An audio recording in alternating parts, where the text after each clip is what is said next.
Shalom, saudara terkasih di dalam Tuhan, balik lagi dengan saya di channel Kristenku Inspiratif. Dan kali ini kita kembali lagi bersama Bapak Pendeta Doto nih, di mana Pak Doto nih membawakan pesan Tuhan untuk tahun 2025 pastinya. Dan ini juga ada terkaitnya dengan terpilihnya lagi Presiden Donald Trump tentunya ya. Di mana Pak Doto nih di sini menyampaikan pesan Tuhan dampaknya terpilihnya lagi Presiden Amerika Serikat yaitu Donald Trump. Dan dampaknya itu apa aja? Dan ini dia, mari kita dengarkan pesan-pesannya, yaitu yang pertama, Indonesia akan mengalami inflasi, guncangan ekonomi tentunya di tahun 2025. Yang membuat Indonesia inflasi adalah satu, yaitu dolar menguat. Kedua, Donald Trump akan menaikkan pajak impor dan juga ekspor ke Cina tentunya. Nah, terus saya ya impor ya. Nah, ekspor nggak dikenain pajak, sorry. Saya itu backup.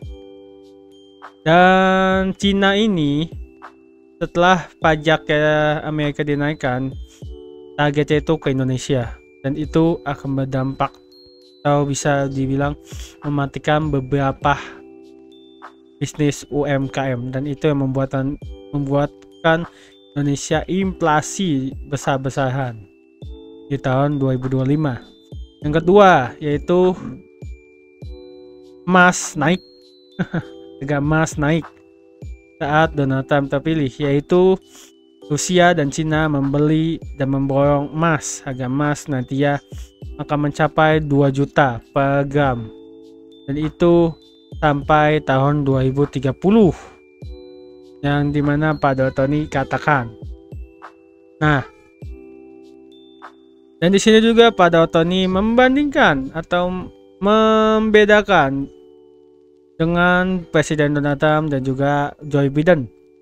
Mana Joe Biden ini otaknya lebih ke perang, tapi kalau Donald Trump ini otaknya lebih ke bisnis. Itu yang menyebabkan Indonesia kena dampak inflasi, karena Donald Trump mulai bisnis lagi, jalan lagi bisnisnya. Dari perdagangan dan market Amerika juga bakal menguat arahnya. Dan langsung saja kita ke videonya, tetapi saya ingin membacakan setenangan firman Tuhan. Firman-Nya ada di Keluaran 5 ayat 22 yang berbunyi, lalu Musa kembali ke hadapan Tuhan dan berkata, Tuhan, mengapa engkau mendatangkan sengsara pada umat ini? Untuk apa engkau mengutus aku? Yang artinya adalah, jika kita sulit untuk mempercayai janji Tuhan, ingatlah kembali semua perbuatan yang telah dia lakukannya. Dan itu dia setenangan firman Tuhan. Dan saya ucapkan terima kasih sekali lagi. Saya ucapkan selamat menyaksikan. Jadi kita simak video ya. Malam Thomas. Malam Pak Daud, selamat malam. Iya. Kita doa ya. Ya Pak Daud. Aku mohon kekuatan Elohim bekerja. Yes. Kuasa Elohim bekerja. Yes. Bebaskan dari yang jahat, bebaskan dari kutuk, bebas dari gelap. Kuasa Yesus bekerja, lawat kami semua Tuhan, dan nama Yesus dimuliakan. Amin. Amin Pak Daud. Ya Pak Daud. Malam hari ini Pak Daud dapat pesan-pesan Tuhan. Thomas. Iya Pak Daud. Dengan Donald Trump jadi presiden Amerika, Iya Pak Daud. terpilih, maka terjadi perombakan-perombakan, yaitu keputusan-keputusannya berubah, Thomas. Keputusannya berubah untuk Amerika Pak Daud ya, kebijakan Iya, politik kan Amerika. Zamannya Joe Biden sama Donald Trump kan beda karakter, beda tipe. Beda karakter, beda tipe, beda sepak terjang Pak Daud ya. Iya, dan itu nanti bisa terjadi perubahan dalam suatu keputusan, Thomas. Iya Pak Daud. Nah, terutama kebijakan luar negeri dan dalam negeri. Iya Pak Daud. Nah, otomatis itu Donald Trump akan menaikkan pajak impor. Oh, Presiden yang baru ini akan menaikkan pajak impor Pak Daud ya? Nah, akan menaikkan apa? Pajak impor Pak Daud. Pajak impor, terutama impor Cina. Impor ke Cina Pak Daud ya? Impor Cina. Kedua, kebijakan tentang imigran. Imigran Pak Daud. Nah, imigran ini berhubungan dengan imigran yang ilegal. Yang ilegal Pak Daud ya? Nah, kenapa? Karena imigran ilegal ini banyak digunakan di company-company perusahaan Amerika itu untuk kayak manen buah, pekerjaan kasar lah intinya itu, Thomas. Ya Pak Daud. Dan itu Donald Trump pasti akan membatasi yang namanya itu imigran, dan terutama akan banyak imigran yang dideportasi yang ilegal. Oh, akan terjadi banyak prediksi Pak Daud imigran yang gelap dideportasi Pak Daud ya. Dan itu akan berakibat ekonomi. Oh ya. Karena imigran yang gelap ini yang di Amerika itu tenaga buruh yang murah, Thomas. Iya Pak Daud, tenaga buruh yang murah Pak Daud ya. Terutama yang pekerja-pekerja kasar di perusahaan perkebunan, Thomas. Iya. Otomatis ini yang menimbulkan harga-harga akan naik. Terutama buah-buahan, sayur-sayuran, termasuk peternakan itu naik, Thomas. Di Amerika naik ya Pak Daud ya? Di Amerika naik ya? Kita ngomong di Amerika, kalau kebijakan Donald Trump ini nanti berhubungan dengan imigran gelap. Karena tenaga murah ini banyak dari Asia dan Meksiko. Berarti karena tenaga murahnya dideportasi, maka tenaganya jadi mahal ya Pak Daud ya? Dan yang ketiga, Donald Trump ini kan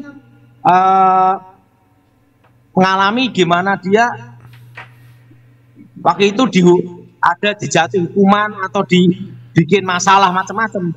Nah, takutnya dia akan melakukan balas dendam. Oh, ya.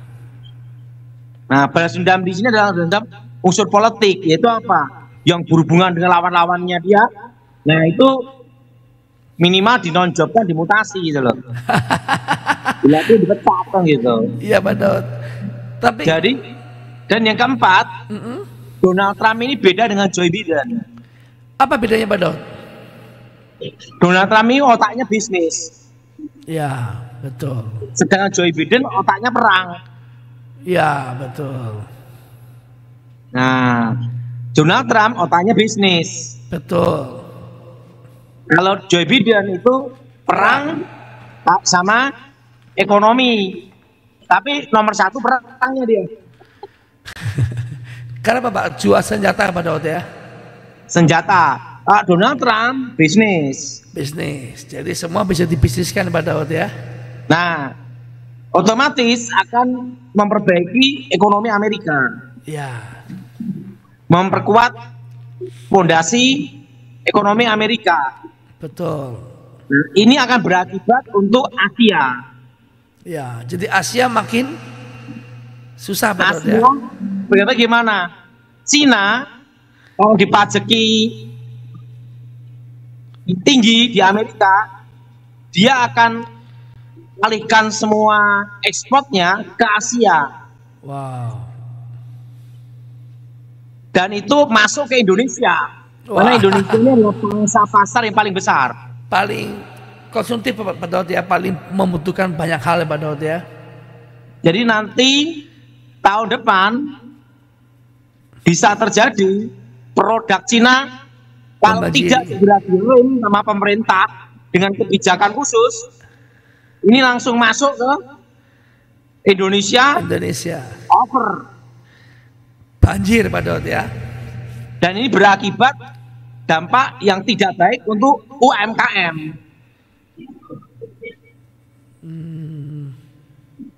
Iya Pak Daud.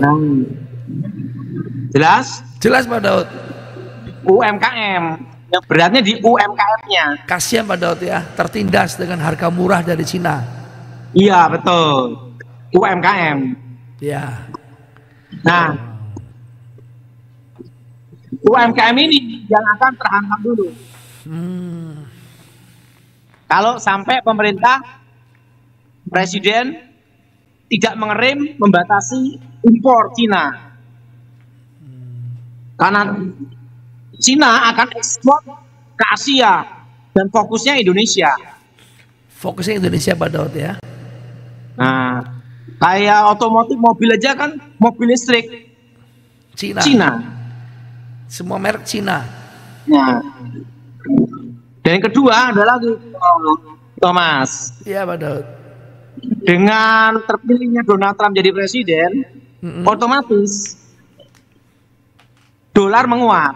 Dolar menguat. Ya, karena bisnis Pak Daud ya. Nah, kalau dolar menguat, mau tidak mau, BI segera untuk apa? Intervensi. Apa Thomas? BI segera harus intervensi atas menguatnya dolar Pak. Apa Thomas? BI harus mengintervensi karena menguatnya dolar Pak. Dan kalau intervensi sulit, mau tidak mau menaikkan suku bunga. Gitu Pak Daud ya. Menaikkan apa Thomas? Suku bunga Pak. Dan yang ketiga, terjadi ekonomi global Thomas. Yaitu apa? Perang Ukraina belum selesai, perang Israel belum selesai. Selesai juga. Ya, ya. Nah, ini akan berhubungan dengan pasokannya. Nah, maka inilah alasan saya berkata tahun depan resesi. Luar biasa Pak Daud punya prediksi Pak Daud ya. Nah, itulah alasan saya mengatakan analisa saya tahun depan resesi. Tetapi Indonesia tertolong. Kenapa? Oh, karena sumber daya alamnya tinggi Pak Daud. Iya, sehingga resesi ini hanya terjadi terasa di Jakarta. Jakarta, Surabaya, sama yang punya utang bank. Kalau tempat-tempat lain ya masih aman. Apalagi masih aman. Yang Jawa Tengah, Solo, Semarang, Purwokerto aman-aman baik. Aman-aman baik. Kan, Jakarta nggak aman Pak Daud ya. Jakarta posisi resesi, harga-harga naik, terasa sekali. Ya. Makanya kita harus fokuskan ketahanan pangan. Betul. Gimana analisa saya Thomas? Luar Dan biasa ingat, Pak Daud. emas akan naik 2 juta. Wah, 1 gramnya Pak. Berapa tahun lagi tapi? Oh. Jadi Apa ya, tahu? kalau emas akan naik diprediksikan 2 tahun lagi sampai 2 juta. Berapa tahun? Bukan 2 tahun, berapa tahun? tahun lagi? Oke. Apa Thomas? Emas akan naik berapa tahun lagi sampai 2 juta Pak Daud? 2 juta per gramnya. Berapa tahun lagi? Berapa tahun lagi Dan ya? 10 Tapi tahun sudah saya prediksi emas tembus 1,5. wow. Betul Thomas?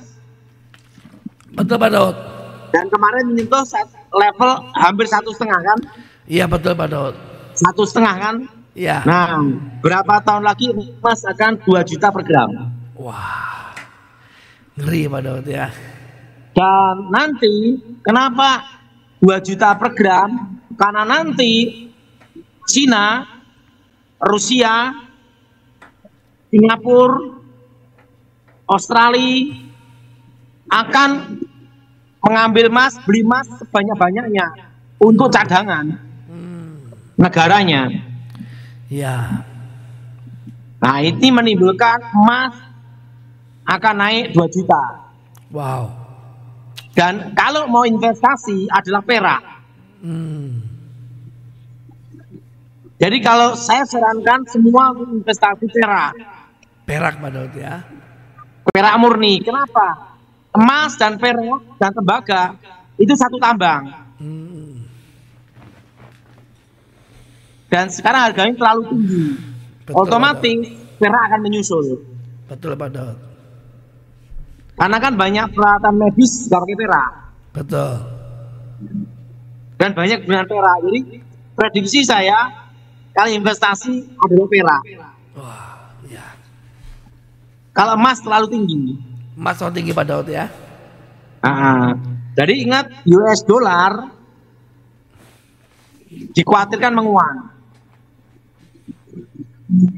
Apalagi tahun depan pembayaran utang luar negeri. Ya.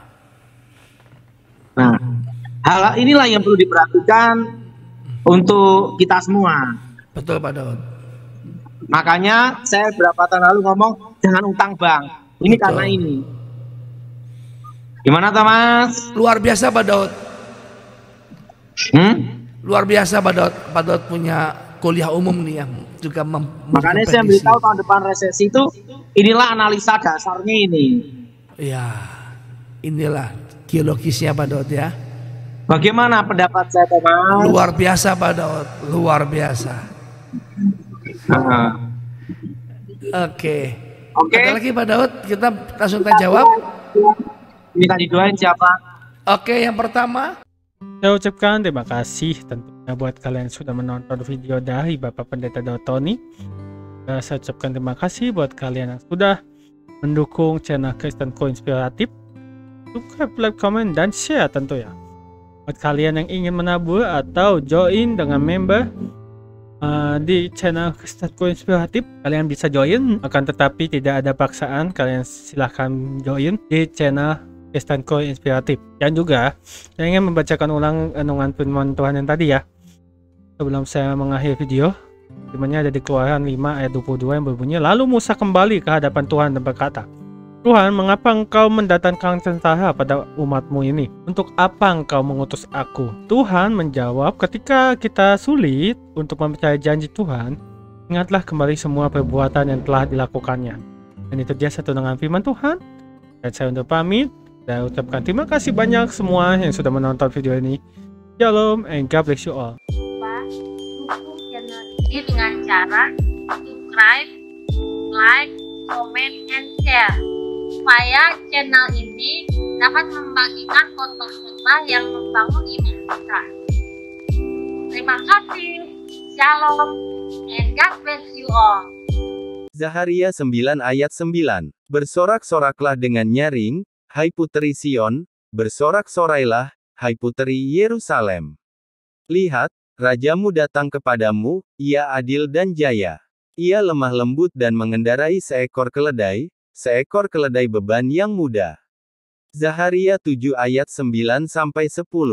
Beginilah firman Tuhan semesta alam, laksanakanlah hukum yang benar dan tunjukkanlah kesetiaan dan kasih sayang kepada masing-masing. Janganlah menindas janda dan anak yatim, orang asing dan orang miskin, dan janganlah merancang kejahatan dalam hatimu terhadap masing-masing. Yohanes 8 ayat 44. Iblislah yang menjadi bapamu dan kamu ingin melakukan keinginan-keinginan bapamu. Ia adalah pembunuh manusia sejak semula dan tidak hidup dalam kebenaran, sebab di dalam dia tidak ada kebenaran. Apabila ia berkata dusta, ia berkata atas kehendaknya sendiri, sebab ia adalah pendusta dan bapa segala dusta. Yohanes 4 ayat 24. Allah itu roh dan barang siapa menyembah dia, harus menyembahnya dalam roh dan kebenaran. Yohanes 15 ayat 26. Jikalau penghibur yang akan kuutus dari Bapa datang, yaitu roh kebenaran yang keluar dari Bapa, ia akan bersaksi tentang aku. Yeah.